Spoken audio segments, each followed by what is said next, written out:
He is not writing the way he should be. So मैं यहाँ पर after all the discussion of the like all the information when I collected from here and then I watch so many videos on social media and मेरा video भी अगर किसी के पास तक जाता है तो किसी को एक दो लोगों को भी बेनिफिट हुआ तो भी इट्स फाइन फॉर मी.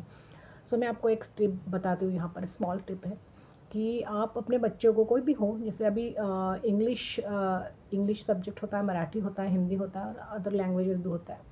तो सपोज़ आपका बेटा XYZ सब्जेक्ट में डाउन है, उसको समझ में नहीं आ रहा है कि राइटिंग कैसे करने का है. वो ओरली तो सब कुछ आपको बता रहा है घर पे, बट एग्ज़ाम में मार्क्स देने जाते हो तो बहुत मार्क्स कम आते हैं because of the writing issue और फॉर द स्पेलिंग इशू. आप उसको एक चैप्टर दीजिए, फर्स्ट डे में उसको आप 2-3 लाइन रीडिंग करने का बोलिए, वो रीड भी कर लेगा, राइट. उसके बाद आप उसको बोलिए कि जो जो मेन वर्ड्स है, लाइक की वर्ड्स जिनको बोलते हैं, उसको अंडरलाइन करते चलिए. उससे बोलिए कि उसका मीनिंग क्या है, उससे पूछिए कि उसका मीनिंग क्या है, what is the meaning of that particular keyword. वो बताएगा आपको, उसके कंसेप्ट में जा रहा है, उसका कंसेप्ट वहीं पर क्लियर हो जाता है. नेक्स्ट डे वही वाला चैप्टर आप थोड़ा सा बढ़ा दीजिए. सपोज़ आप आज 3 लाइन्स उसको रीड करवा रहे हो, कल आप 6 लाइन रीड करवाओ. उसके बाद ऑटोमेटिक उसका एक छोटा सा पैराग्राफ रेडी हो जाता है. सेकेंड स्टैंडर्ड, थर्ड स्टैंडर्ड के बच्चों के लिए मैं बोल रही हूँ, नॉट फॉर हायर क्लासेस.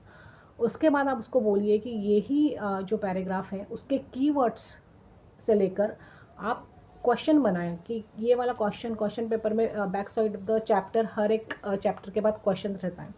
तो सपोज़ रीड करने के लिए बोले कि ये क्या है, what is this question, and उसका आंसर उसको ही लिखने के लिए बोलिए. सो कीवर्ड्स को एक्सप्लेन करने के लिए एक लाइन इनफ है. उसके बाद वो आंसर में ही, उस क्वेश्चन में ही उसका आंसर एक लाइन में है. तो वो पूरी कंसेप्ट जब वो राइटिंग करेगा तो वो प्रैक्टिस बन बन के रेडी हो जाएगा. और जब एग्ज़ाम में परफॉर्म करेगा तो उसको पता है कि ये कीवर्ड्स था, इसका मीनिंग ये है, बिकॉज कीवर्ड के मीनिंग के लिए उसको एलैबोरेट तो करना ही होता है.